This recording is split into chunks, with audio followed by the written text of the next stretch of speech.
Okay, it's 7 o'clock. Welcome to SDS Thursday. My name is Dr. Julia Budnik, and my co-director Paul Grantham is here with us, and he'll be our presenter for the evening. Paul, say something to appear on the screen for people. Hi folks, good to see you all here. This wonderfully, I was going to say wonderful warm evening, but it's taken a slight turn. It's not warm at all. It's actually rather cold. I was trying to be optimistic there. I was trying to be optimistic. Yes, yes. Okay, so as always, I will ask you to type in the chat box a little bit about yourself, and I have a few specific questions tonight for you. So as always, it would be really good if you could let us know where you are in the world and what setting you are working in. It's traditional, these are traditional questions I always ask. But today I would like to ask you about solution-focused therapy, because our conversation today will be about solution-focused therapy. And I would like to know whether you are familiar with solution-focused therapy at all. Sometimes it's called brief solution-focused therapy. Sometimes it's called solution-focused brief therapy. Doesn't matter. The most important part of it is to be solution-focused. So are you familiar with solution-focused therapy? Are you using it in your practice? Or maybe you've heard of it, but not very familiar with it. And just in any shape or form, how solution-focused therapy is influencing your work, or not at all? Or this is the first time you are going to discover it for yourself. If you are familiar with it, there are some further questions. Have you done any training with Paul on solution-focused therapy? Because Paul has been training in this modality for many, many years. We'll actually be talking about it today. And have you done training with Paul either as part of SDS seminars training, or maybe Paul was invited in-house to come to your organization and train on solution-focused therapy? Because I know we had quite a lot of in-house requests for this particular training. So are you familiar with solution-focused therapy on that level, on the level of training?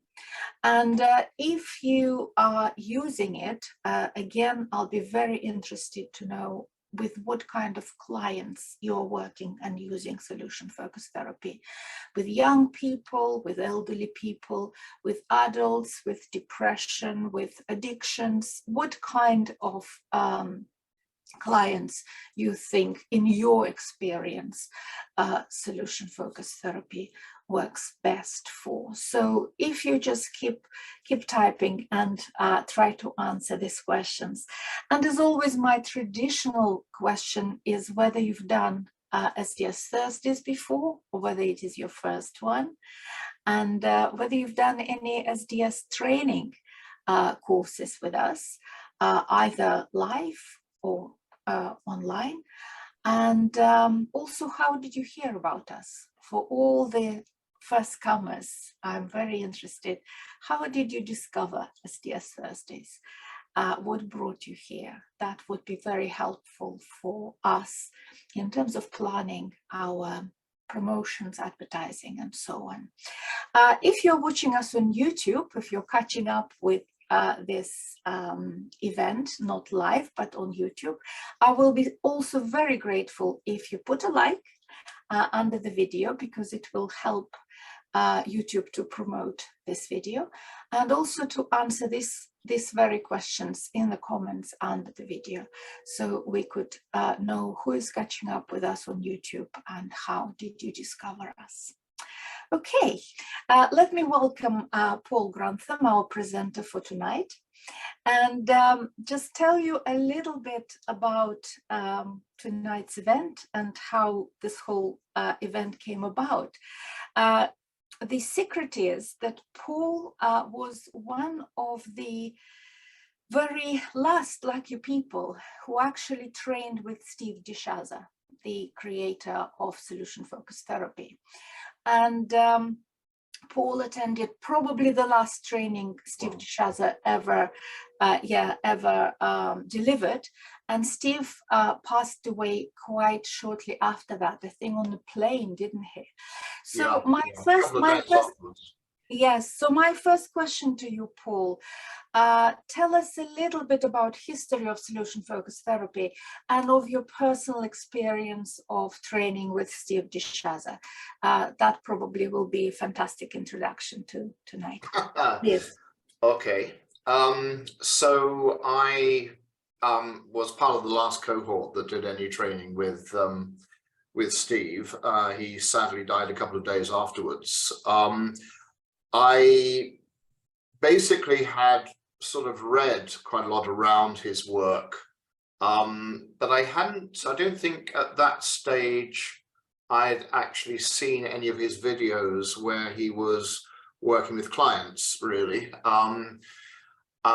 So my sort of first experience of him was in a training event, and like a lot of the training events that he would run, he would use folks who are in the audience in order to demonstrate particular ideas that he was talking about. All of that was always done unscripted and spontaneously.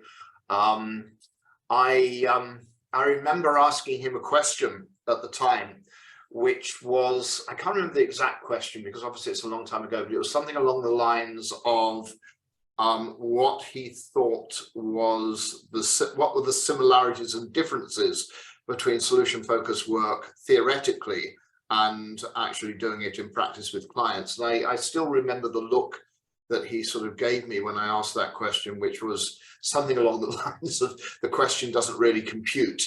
I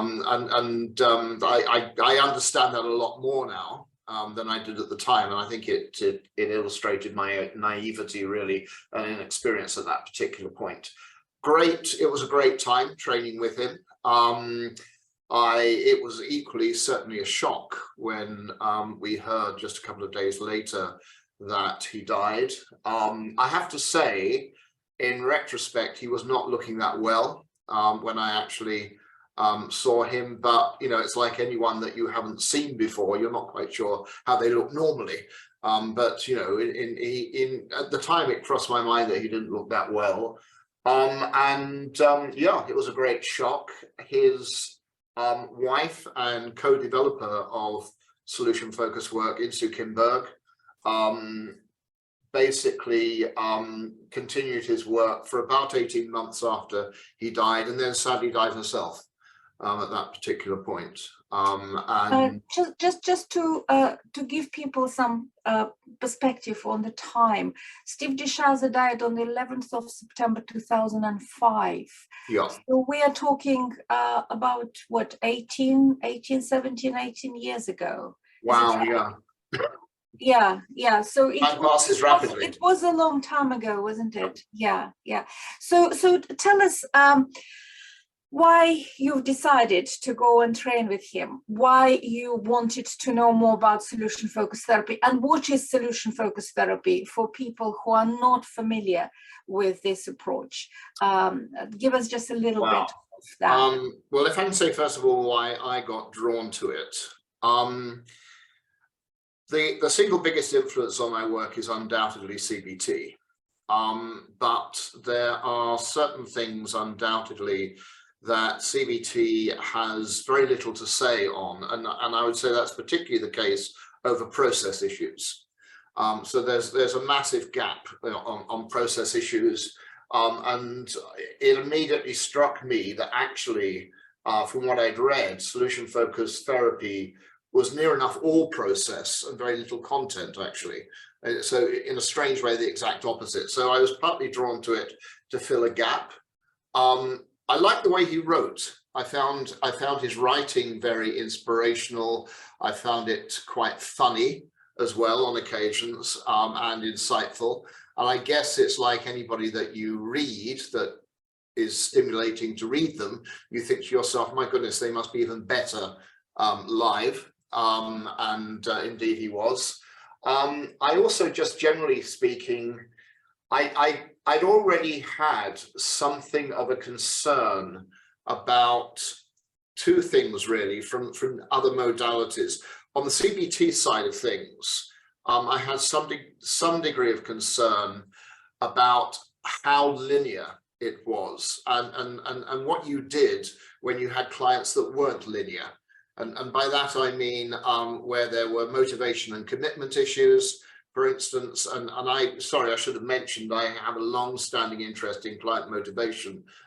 So that was part of what I was drawn to with that, because it seemed to be able to potentially handle folks who were more chaotic, difficult to engage, and so on and so forth. So that was one thing I think I took from it. And the other thing was, as I say, I was looking for ideas really to deal with process questions and issues. And solution focused work, from what I'd read at that particular time, didn't approach things in such a linear way. It approached things often from the side, or, to be honest with you, which is actually probably more accurate, it approaches things not from the past or from the side, but it approaches things from the future. And I thought that was a little bit, that was a bit left field. It seemed to me like it was thinking outside the box. Probably, to be honest with you as well, I felt it set it apart from the vast majority of other modalities that I actually worked with. And so, some modalities obviously lay a great deal of emphasis on the past. I can probably say that solution-focused therapy lays no emphasis on the past, in fact. In fact, it would actually see it as being quite problematic to be focused on the past. Or as DeShazer said, oh, sorry, it wasn't DeShazer, it was another writer in the field who was a colleague of his, who actually said, I'm absolutely fascinated by the future because that's the place I'm going to be living in. And it's also the thing I can change. And that preoccupation that sometimes occurs with the past, potentially, I think, and certainly that was a concern I had at the time, potentially can lead clients to feel trapped. I am who I am because of what's happened to me in my past.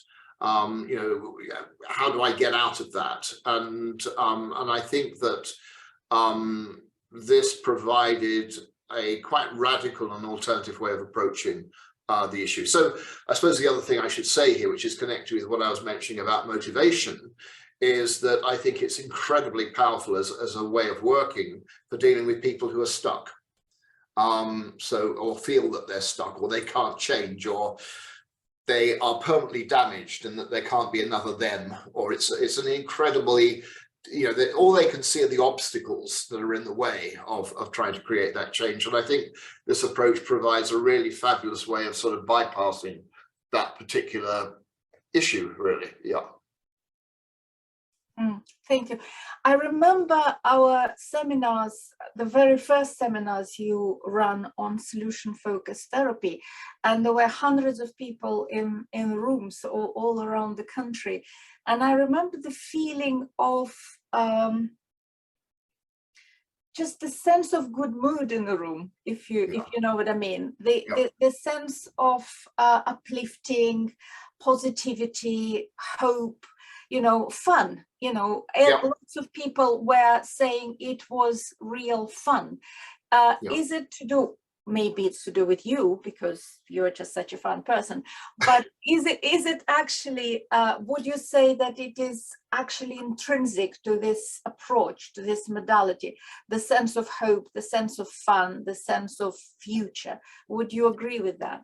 I think the sense of fun is variable, to be honest, but I certainly think that hope and optimism are integral to the approach. I don't think that's me.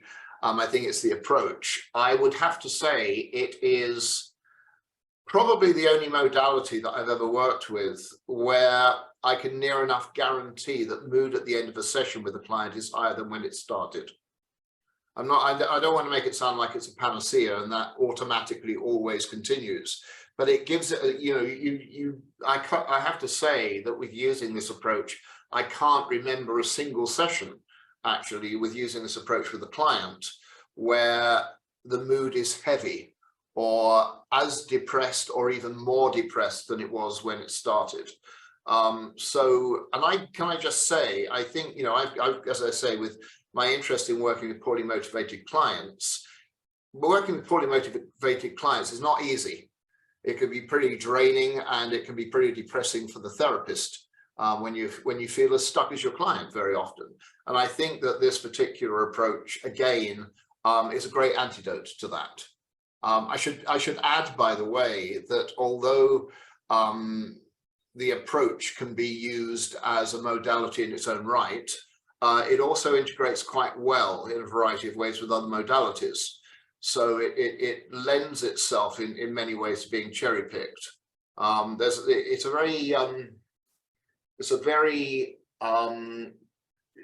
It has a big toolbox of techniques in it.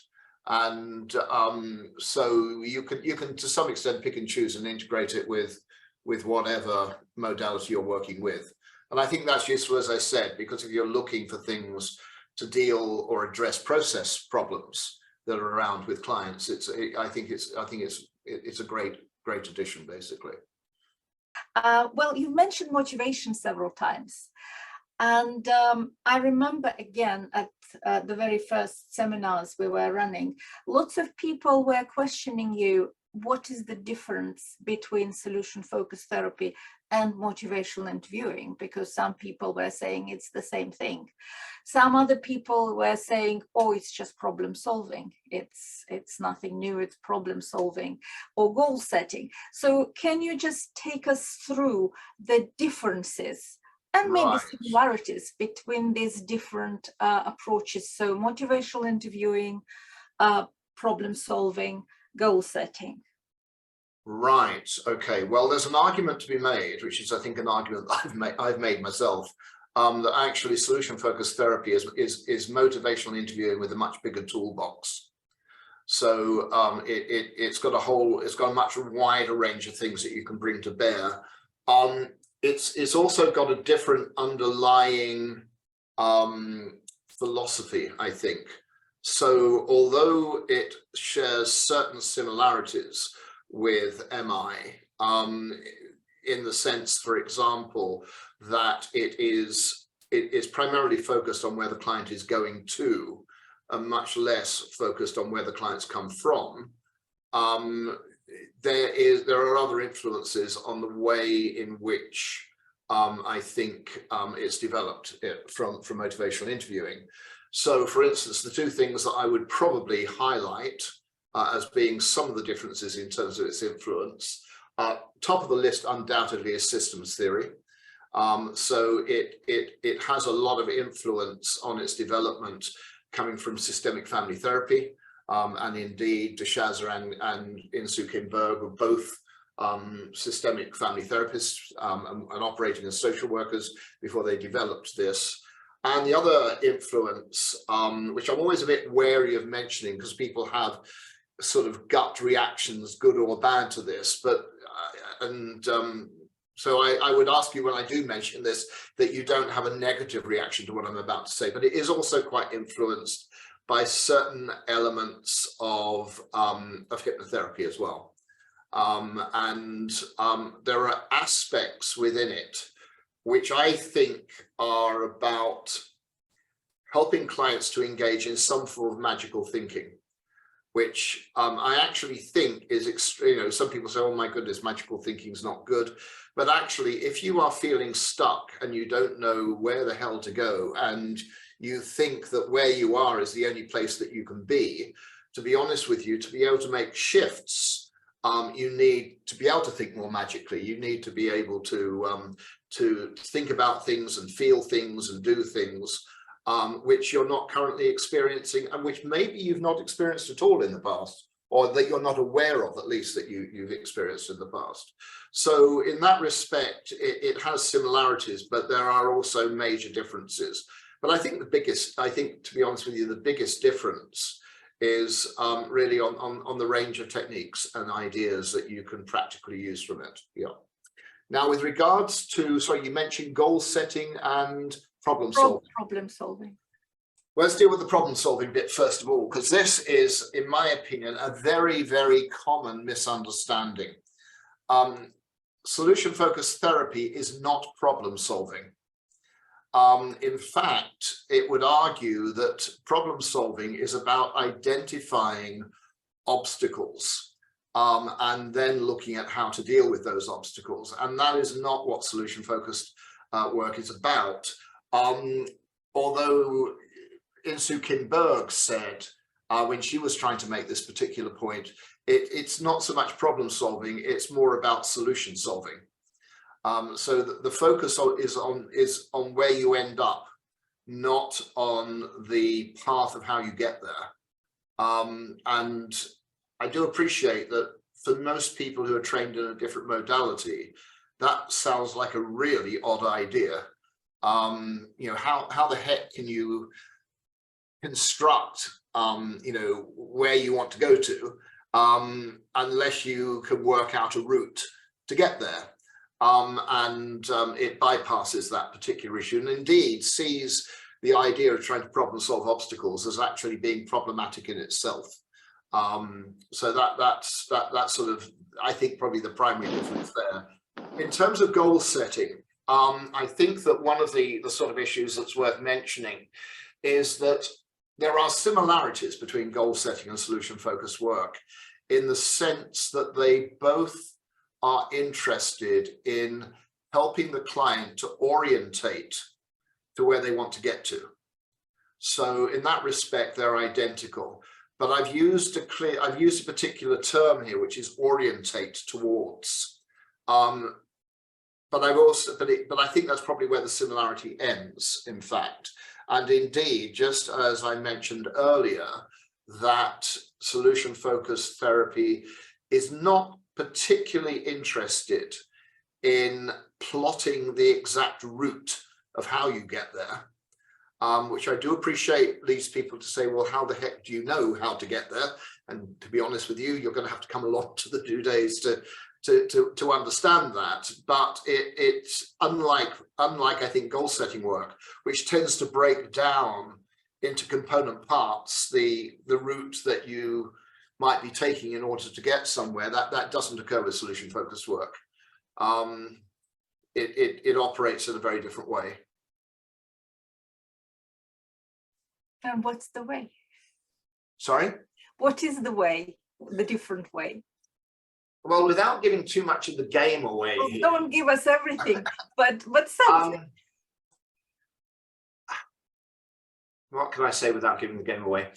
There's a couple of key things within solution focused work that I think lend itself to that. The first one is that solution focused therapy starts off from the assumption that the client is already moving towards where they want to get to.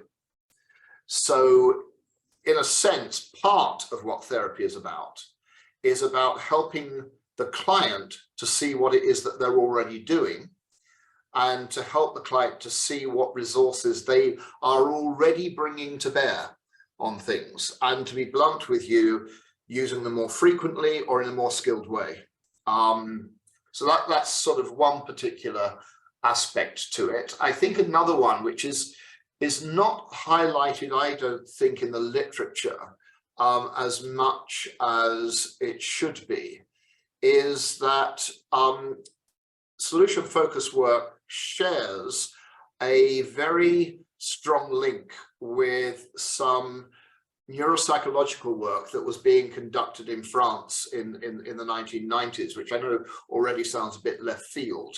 But it's all about the fact that mental representations of behavior automatically increase the likelihood of you engaging in that behavior. Now, this is not news to any sports psychologist. And indeed, that work has been carried into psychology primarily, and to be honest with you, in many ways, almost exclusively by sports psychologists. But it's got an enormous important application as well, psychotherapeutically. And I'll be going through how to actually use that and what the mechanics of it are, as well as how to deal with some of the common concerns or therapeutic objections client might have to that, and how to actually handle those. I know that there's very often some objections thrown at solution-focused therapy, saying that it all might work well with easy clients. Does it work with difficult clients as well? Do you have any evidence, information about its use with more complex clients? One of the very strange things I think about the research that was conducted on solution-focused therapy had to do with the client groups that were worked with initially. So De Shazer and Insoo Kim Berg both had family therapy backgrounds, as I said, so not surprisingly, they did a lot of family and child work. But when you actually look at the fields where the research moved into immediately after that, they were with a lot of offenders, perpetrators of domestic violence, with psychosis as well. In fact, the sorts of fields where most other modalities tend to get onto those, or writing about those, or researching about those at a later point. Most modalities tend on the whole to start off with the easier problems, and then once they establish themselves, move on to the more complex ones. That didn't actually happen really with solution-focused work. So solution-focused work has been more than happy to work with some of the most difficult, complex, resistant clients, clients where you don't know where to start because there's so many multiple factors involved, and they all seem to be all tied up in knots, or where individuals have been stuck in a particular position or appear to have been stuck in a particular position, maybe for decades. So I think in a strange way, what's interesting about the question that you pose is why people ask that question, rather than whether it's got any basis to it. And I think it's got something to do with the fact that the basic processes in solution-focused therapy are actually quite straightforward. I don't actually think that the basics are that difficult to learn. And I think for that particular reason, there are a lot of folks who say, well, this can only work if the problems are straightforward.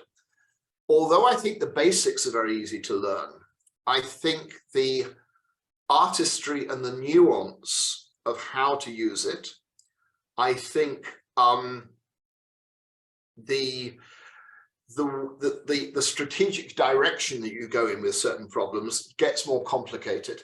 So it's a strange sort of modality really, in a way, whereby you can genuinely come along to a 2-day training and you can go away with stuff and you can use it immediately. But on the other hand, I just know from supervision experience, for instance, that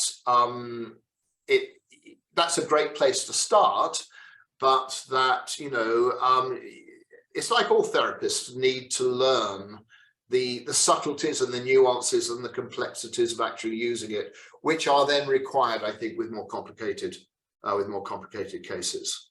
But it is very interesting, as I said, when you look at the research literature, not just the range. I think that's a very interesting thing as well about solution-focused work, that the breadth of the client groups and the breadth of the types of problem that it's actually been worked with are quite extensive. I mean, another example is that one of the biggest international writers in this field specializes and always has specialized in working with autistic folk.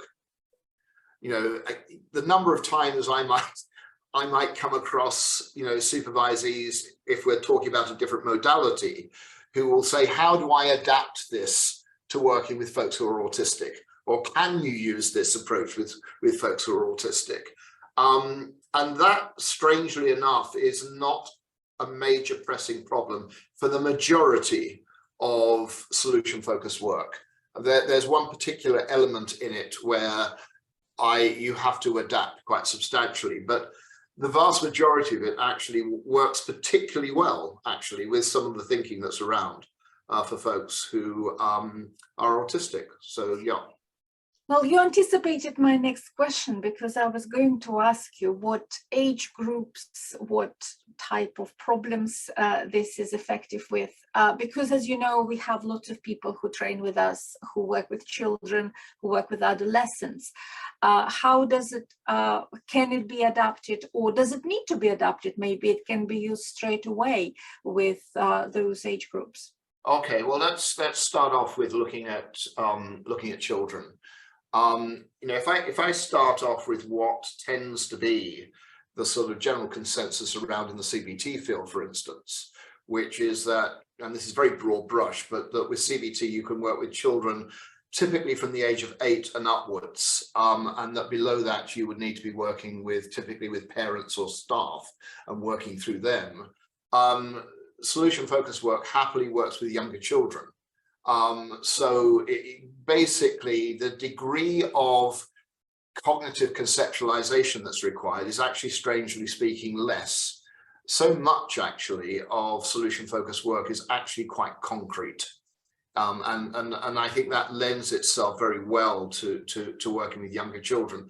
I'm a bit loath to put an age limit on it, but I've certainly, I don't specialize in working with young children, but I've certainly had colleagues who've worked with children at the age of 4 and 5 using solution focused work. So at that sort of end of the spectrum, it works quite happily. And it runs through the whole age range, really. I mean, there is a requirement for the client to be willing to be in the room with you. They need to be able to have a conversation with you. But that's probably about it. You know, the requirements, interestingly, the requirements of neurological executive functioning are not as great for solution focused work as they are for many other modalities.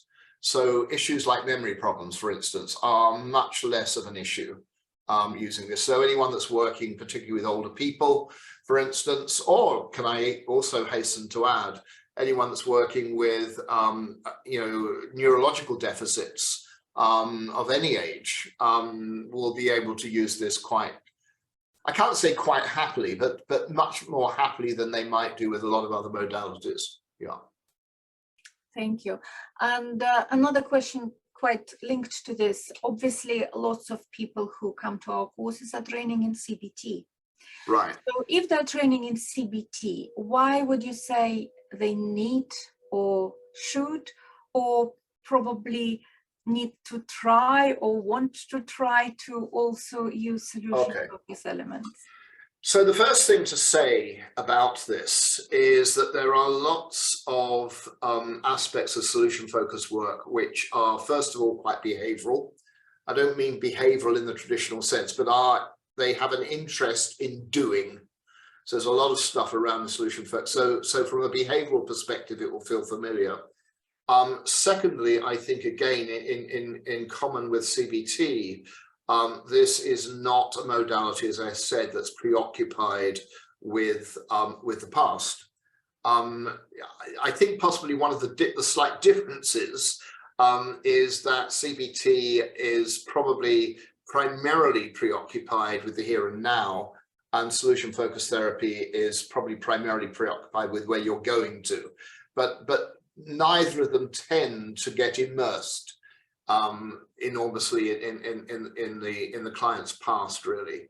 I think another thing that's probably worth mentioning, which again I think CBT and solution focused therapy might well have in common, is their attitude towards rapport with the client, which is they would both see rapport as being absolutely essential in order to work with the client, but would not necessarily see it as being continuously center stage.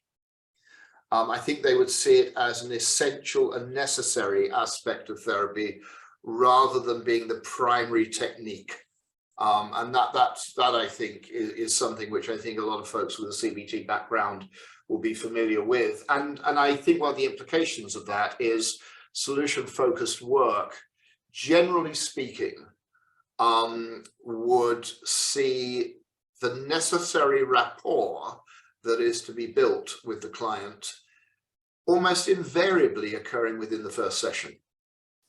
And assuming that you have a client who is willing to interact with you and communicate in some way with you, assuming that's the case, solution-focused therapy will see that as enough of a foundation to then actually build sufficient rapport to then do the rest. There's a variety of techniques it uses to develop that. Again, we'll obviously be going through those during the 2 days training. Yeah. Well, let's talk a little bit about this training before I go into the chat box for questions and ask some more. So the solution focus training is 2 days training, and Correct. you are running it. Maybe you could share the screen for me, because as you know, mine doesn't always work. So you're running it on the 14th and 15th of March. So pretty soon, yeah, 14th and 15th of March. Yep. After quite a long while of offering it only as a recording, we've decided to run it live. Yep. Why would you say, Paul, it was important to run it live again? What was the rationale behind it? To be honest with you, when I first started, sorry, can you not? Scroll a little bit down so we can see the link to Solution Focused. Yeah. Do you want me to click on that? No, that's okay. Or click on it, yes, so we can see the course itself. Yeah, perfect. Yeah, that's great. Okay. So yeah, why we've decided to run it live? When I first got involved in solution focused work all those years ago, it was riding a crest of a wave, and was very popular and was embraced by a wide range of people. And I will be honest with you, I think that the solution focused field, at least internationally, to some degree suffered with de Chaz's death, and then Insoo Kim Berg's death shortly after that. And I think that had an impact. And then I think what actually happened was, shortly after that time, I think that CBT took off. And I think it's dominated a lot of thinking since. But that's begun to change, I would probably say, over the last 5 years, really. And I think there's a couple of things that have occurred for that. I think the first thing, which started probably about a year or two before the pandemic, and has obviously escalated since the pandemic, was a big increase in mental health problems amongst children. And because this had such a firm basis, particularly I think amongst social workers who were involved in working with children, I think that was part of the reason why it started. There started to be an increasing amount of interest in it again. I think secondly, it appealed to people who were not particularly attracted to CBT as a modality, to be honest. It approached things in a different way. You know, I often say that one of the things, in my opinion, that tends to lead people to either be attracted or not attracted to CBT is that I think CBT is great if you're someone that likes to do things in a very structured way. And you like to know where you're going, and you like to organize things in order to get there. And that's great from that perspective. Solution focused therapy is not like that. In that respect, it's actually quite like motivational interviewing. I would say it's about helping people to change by tickling them. It's about creating mild, and I want to emphasize this, it's about creating mild dis-ease. Because I would always argue that for any of us to change, to do anything that we're not already doing, we need to have some degree of discomfort with our status quo. On the other hand, if we're made to feel painful or we're too uncomfortable with what is being done, we resist it. And I think tickling is quite a useful metaphor, because in a strange way, you know, I often give the example of trying to move a very, very heavy person out of a chair who is determined not to move. And I can put a lot of effort and a lot of energy into trying to get them out of the chair. And bizarrely, the more I try, the more they resist. I can equally spend days, weeks, if not years, talking to them kindly to try and build their confidence that they can get out of the chair. But on the other hand, I can move somebody out of a chair within 30 seconds if I strategically tickle them in the right place. And in that respect, I think there's a lot there that is around for solution focused work that helps to create movement in that way.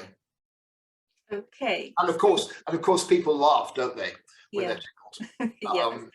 Yes. So basically, you are saying that probably this is the right time to reintroduce solution focus to many of our students, and to try to give them this new toolbox which they can probably accommodate within the practice. And can I just say, for CBT folk who are here, if you are looking for additional tools to address process questions and process problems that will actually fit very, very well with the work that you're currently doing, you will find solution focused work fits very, very readily and easily into that. Okay, so 18 days until we're on the course. It's 14th and 15th of March. There's still, I think there's last 5 or so days when we are offering an early bird discount, which enables you to save £95 plus VAT. So it is quite a considerable saving, over £100 on this 2-day course.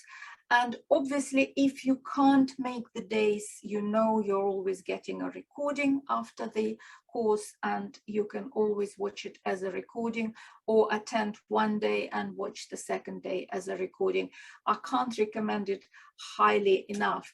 Just one more thing I wanted to mention. As you can see on the page, it says that it's part of the certificate of resource-based therapists. Answering all these questions about similarities and differences with motivational interviewing, we've decided to actually combine 3 modalities which we believe are based on people's resources rather than their deficiencies. It's solution-focused therapy, motivational interviewing, and positive therapy into this one certificate of certificate in resource-based therapists, and it was one of the first certificates we ever had approved by the British Psychological Society. So if you want to train in the whole modality, you can make quite a lot of savings by booking the whole certificate rather than courses individually. So we'll just stop sharing for now.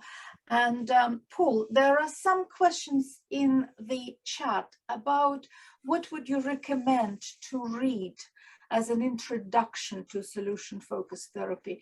What are the books which you would say are the best in that respect? I would say, first of all, anything at all by DeShazer. I think on the whole, DeShazer's books, they tend to read more like what's happened in my therapy sessions as illustrations. So in that respect, they're an easy read, I think. What they don't have, in my opinion, and I would go, if you want something that's more structured, that breaks the thing down into into the different component parts or the different stages in therapy. If you're looking for something more structured like that, I would probably get one of Bill O'Connell's books. Bill O'Connell is probably still, I think, the foremost writer in the field within the UK. So yeah, those would be the two places I would go to. And as I say, as far as DeShazer's concerned, any of the books would be worth looking at, When Was the Magic or whatever. Yeah, and they're all good reads, really. That's the great thing about them. It's not very often, on the whole, I recommend psychotherapy books for bedtime reading, but a lot of the stuff that's written in this field, it makes it sound like it's going to put you to sleep, but it puts you in a good mood when you're actually reading it before you actually go to sleep, which can't be a bad thing. Okay, I just wanted to add that we actually worked with Bill, O'Connell, isn't it? Bill Yeah. O'Connell, yes, because there's a O'Connell as well. So, okay, That's right. with Bill O'Connell, we actually worked with him and recorded several videos, short demonstration on solution-focused therapy, of you applying solution-focused therapy to different clients. So I put the links for SDS seminars online. You can see videos on solution-focused therapy applied to clients with comments by Bill O'Connell, and they are actually very, very good. And another thing I absolutely love about this modality is that saying that there's always enough right in you to deal with everything what's wrong with you. Yeah. And that's, I think, is the essence of solution therapy. There's nothing wrong with you that what's right couldn't fix. That's it. You've said it better than me. Is the common sort of quotation that's associated with it, yeah. Yes. I'm sorry, I mean, associated with that, while we're on a quotations list here, I mean, it is overwhelmingly a glass half full approach. It is the direct opposite of what I would call a deficits model. Most modalities operate on a deficits model. They basically say what we've got to do is to identify what the client lacks and somehow or other fill it or change it. And this approach, I mean, the interesting thing about this approach, it's all obviously become much clearer on the 2 days, but this approach is quite happy, can I say, to work with clients who not only have a different definition of their problem to the definition that you have, but are actually, it works quite happily with anyone that doesn't think they've got a problem, or alternatively doesn't want to talk about it, because problem talk is largely absent from this, which I know must sound very, very odd for anyone that's trained in any other modality. But again, I think it just marks it out so well. And I hope you can see, you know, if you've ever worked with anybody where their definition of the problem is radically different from either the definition you've been given. So to take an example that I often use to illustrate this, because I've done work in the past with perpetrators of domestic violence, I've never come across a perpetrator of domestic violence who said to me, I've got a problem with my anger, please help me. But I've come across a large number of perpetrators of domestic violence who basically say, I've got a problem, it's my nagging partner. Now, a lot of therapists would invest a lot of energy in trying to get the client to own the problem. And I hope you can see where the time and the resistance will come in on this. Solution focused work totally bypasses that and sees that issue, by the way, as irrelevant. It would actually say, ultimately, I would have thought what everyone wants is for this person to potentially live a more functional, live a more contained, more flourishing life where they are not being violent. So how they define the problem is to some degree irrelevant. What's important is what it is that they change to. So that's a very small and to some extent deliberately chosen extreme example of it. But again, I hope you can see how this is so valuable when you've got working with clients who it just feels like it's incredibly hard work to even get them to accept they have a problem or to see something as being something that they should be doing something about. I don't know how many of you have got clients who say to you, it shouldn't be me that's here. It should be ... They're the ones you should be working with, not me. If you're working with anybody like that, solution focused work is great. It doesn't see any value in trying to challenge that at all. But can I hasten to add, it's not collusive. And I know all of these sound slightly contradictory. All I can say is it becomes a lot clearer. The other thing I should add, by the way, just very briefly, because I know about time here at the moment, that it's worth just mentioning, the training day has a number of video illustrations as well as practice opportunities for everybody that comes along. Obviously, can I just say, if you don't come along but only want to look at the recording, you obviously don't get the benefit of that, but nonetheless, it gives you an opportunity to practice stuff and to get feedback on it. The idea is basically you go away from 2 days with at least some experience, and most importantly, in my opinion, confidence in terms of using this, at least with some of the clients you're working with. And we, of course, on the day, will learn all about the famous technique in solution-focused therapy called the miracle question. Yep.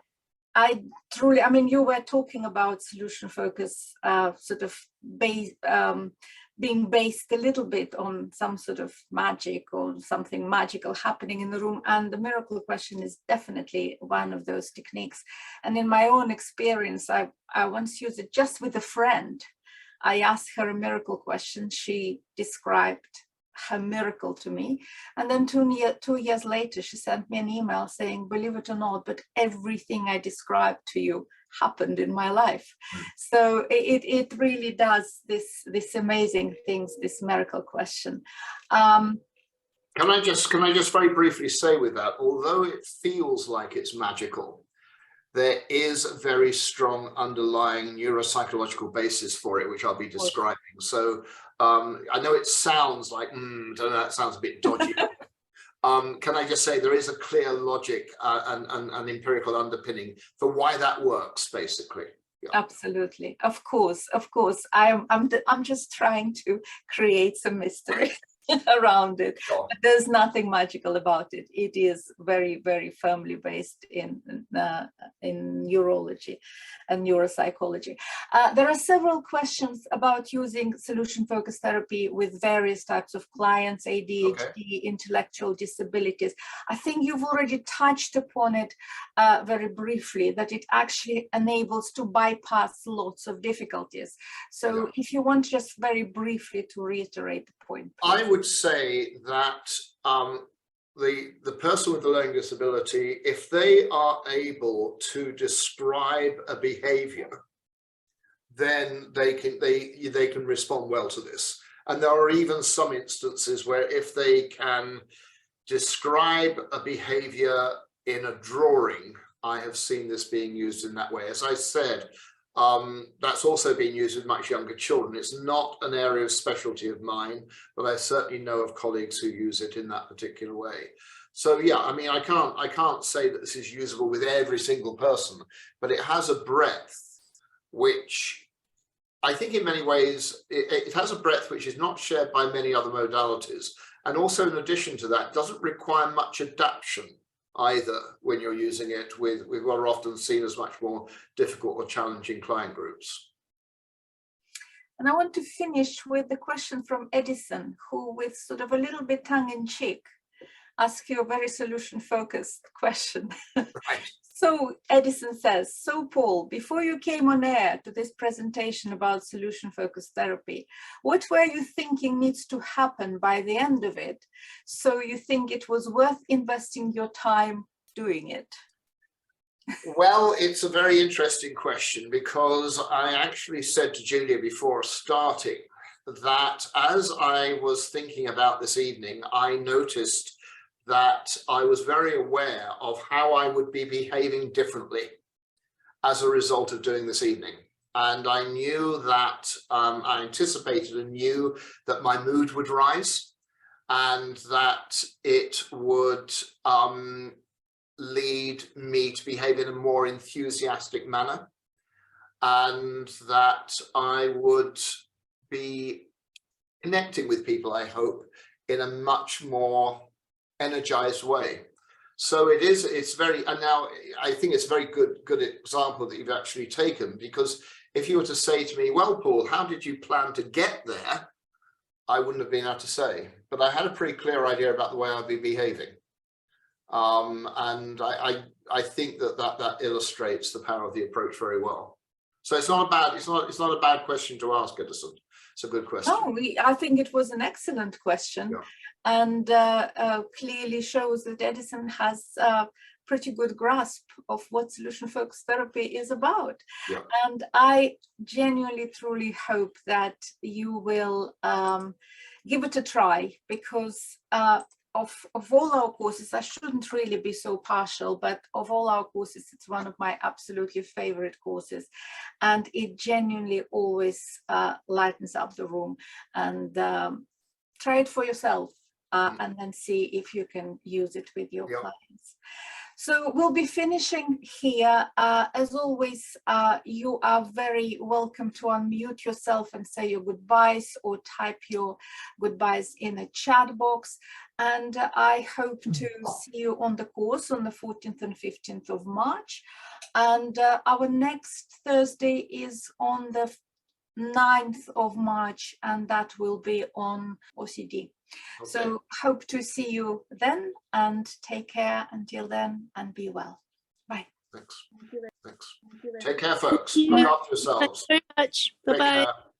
Take care. Thank you. Thank you. Bye-bye. Take care. Look after yourselves.